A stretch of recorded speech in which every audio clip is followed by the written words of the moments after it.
if you ran into him, let's say today, would you be cool with him, or would you be like, nah, I can't fuck with you over what you did? I ain't got no problem with that, man. Shit.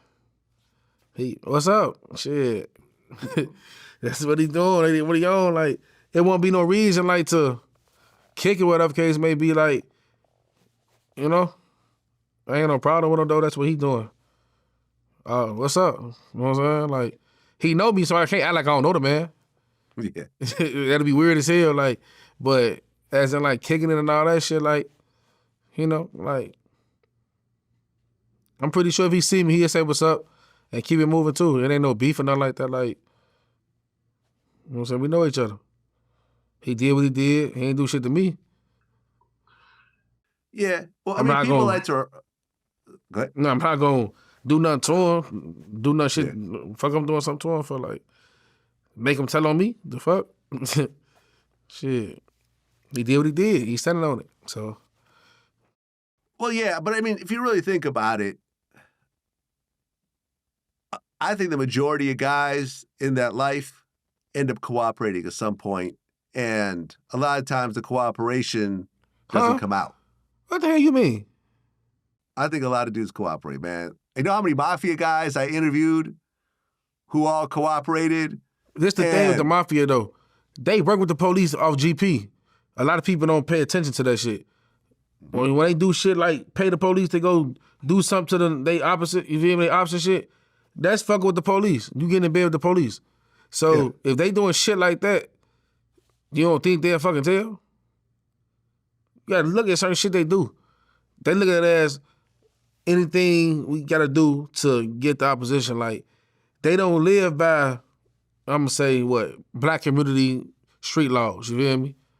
They got their own laws and politics, how they go about shit, but all of them don't deal with the police, but majority of the mob, they pay the police to go lock you up, all type of shit, like, so it's like you can't really use that, like, what they got going on. They go about shit way differently than the black culture do. Yeah, but how many people...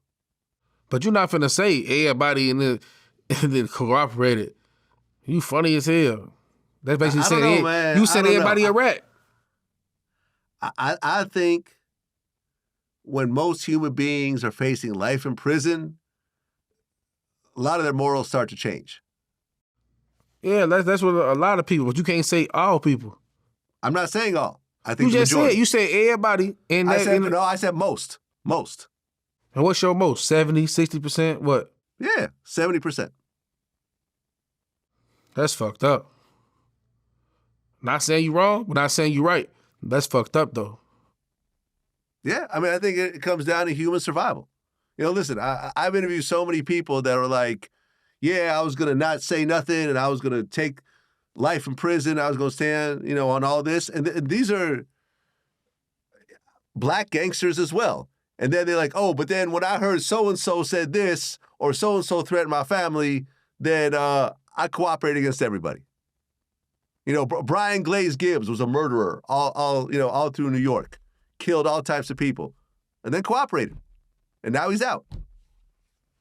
And it's not just the white world, man. It's everybody. So you a fan of snitching? You a fan of snitching? You fuck with the snitching?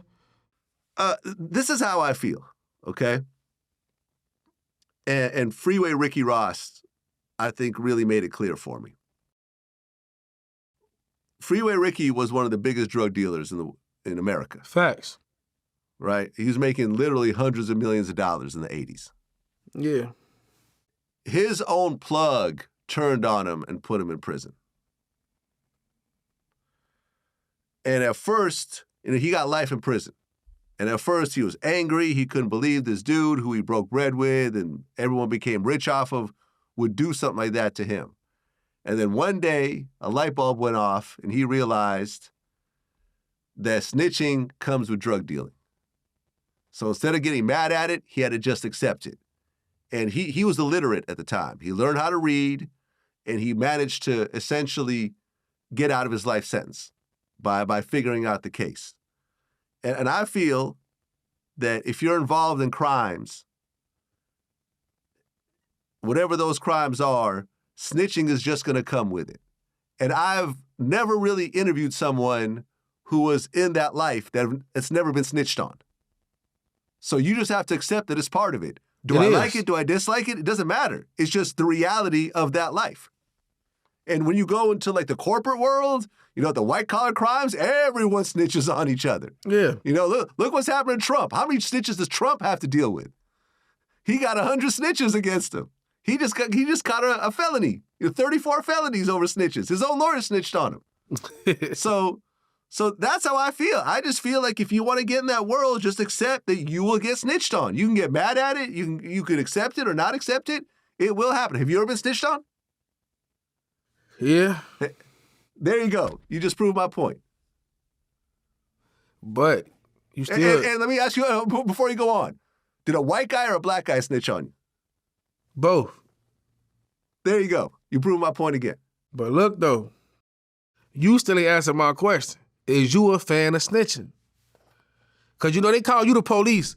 Everybody call you the police. Right. They say you was an agent, all type of shit. You used to be an agent, all type of shit. So I used to be an agent. Right now, I've never been an agent. I'm going on what they say. That you the police. They, you know what I'm saying? I ain't never really take heed to that shit because you can't really say nobody the police unless they is the police. But you answer the question. If you answering the questions, that's the police ass question. You the police too. You answered it. You told on yourself. So it's like, but motherfuckers do say you the police. Like, they say you got a lot of motherfuckers locked up on your platform, gang.